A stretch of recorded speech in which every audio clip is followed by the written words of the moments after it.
You guys have heard me talk about that organic lope, and I do want that in these young horses. But I don't want them getting all bracy and kind of taking off at the lope. That's not what I'm talking about. I really don't want them to lope until they're relaxed. Until they're relaxed enough to where they can just sort of pick that lope up and no extra brace. You know, they don't gain any extra brace or anxiety or anything. In other words, I really want them to relax when they start to lope.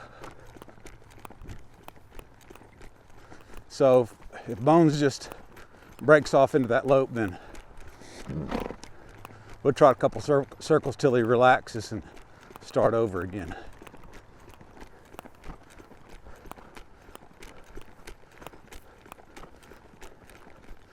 I'd like for him to kind of just soften in my hands a little bit right there. So I'm going to break him down.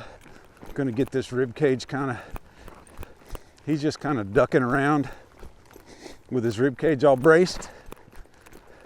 So I'll try a couple circles here until I feel him relax. I'm pulling this diagonal pull, and I'm using my inside leg to ask him to soften up to that.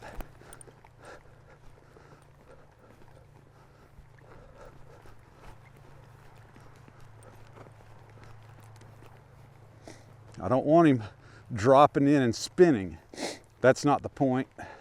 So I'm going to correct that with that inside leg if he does that. Just want him to walk around this inside leg here a little bit. Just relax, Bones.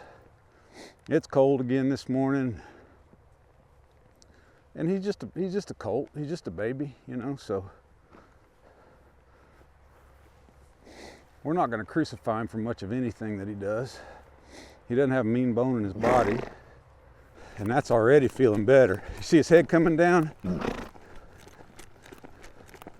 He's starting to level out his top line.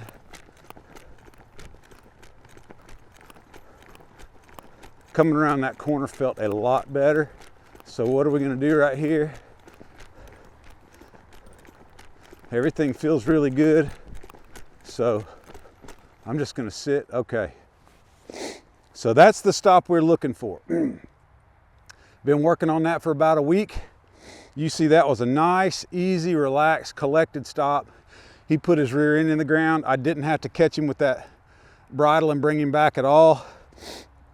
He might have went 1 or 2 strides past the point where I asked him to stop. And that's totally acceptable. So I'll just let him rest right there and tell him he's a good boy.